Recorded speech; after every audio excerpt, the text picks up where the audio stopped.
নতুন নতুন স্কিলে। তো আমরা তোমার সংবিধান কেন বানানো হয়? সংবিধান বানানো হয় দেশকে গণতান্ত্রিক দেশ বানাতে।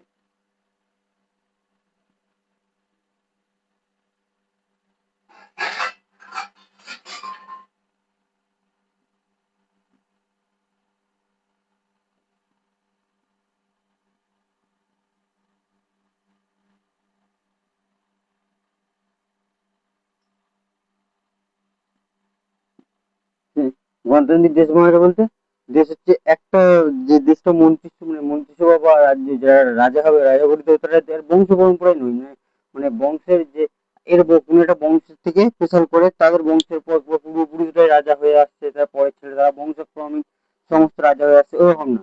বাংলাদেশের যে দেশে গণতান্ত্রিক মানে যারা মানে ভোট দিয়ে মানুষ জনগণ নির্বাচন করবে কে মন্ত্রী হবে, মন্ত্রীটা কে তৈরি হবে। যেমন এই 2026 সালে হলো, ভোট দিয়ে মানুষ যে মানে বানাবে কে মন্ত্রী হবে কি মন্ত্রী হবে না, তাই জন্য সংবিধান বানানো হয়। 2 নম্বর প্রশ্ন। সংবিধান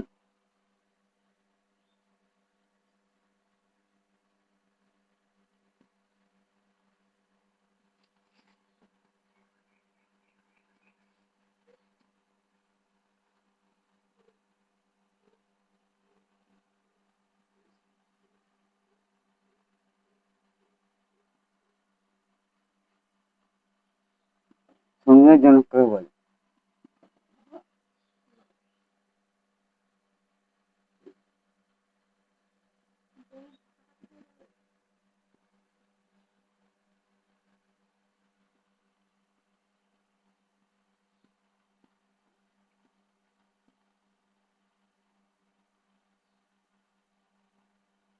আম্বেদকর। আম্বেদকর।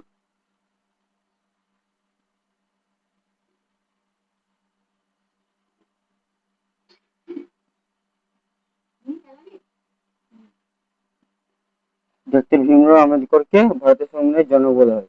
ভারতের সংবিধান কে বানিয়েছিল? ডক্টর ভীমরাও আম্বেদকর ভারতের সংবিধান বানিয়েছিল।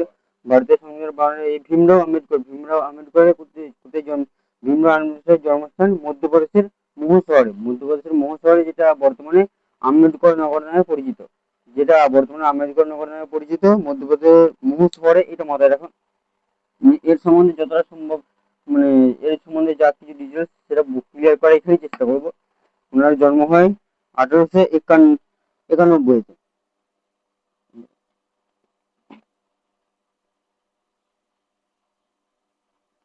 1891 14 এপ্রিল, এবং মৃত্যু হয় 1956-তে 6ই ডিসেম্বর উনি মৃত্যুবরণ করেন।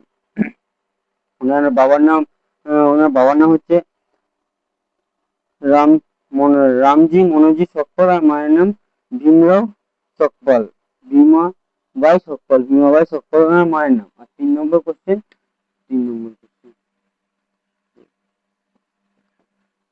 প্রশ্ন।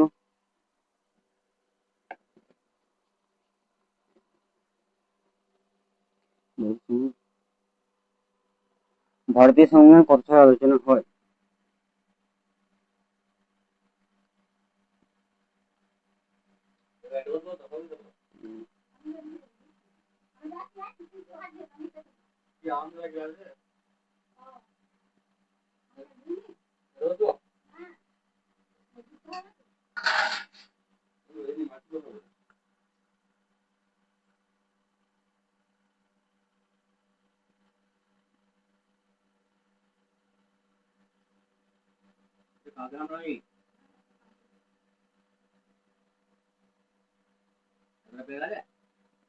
ভারতের সংবিধান কত সালে আলোচনা হয়?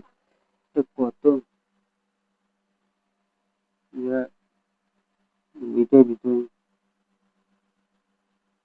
কত সালে আলোচনা হয়? ভারতের সংবিধান আলোচনা হয় 26শে নভেম্বর। 26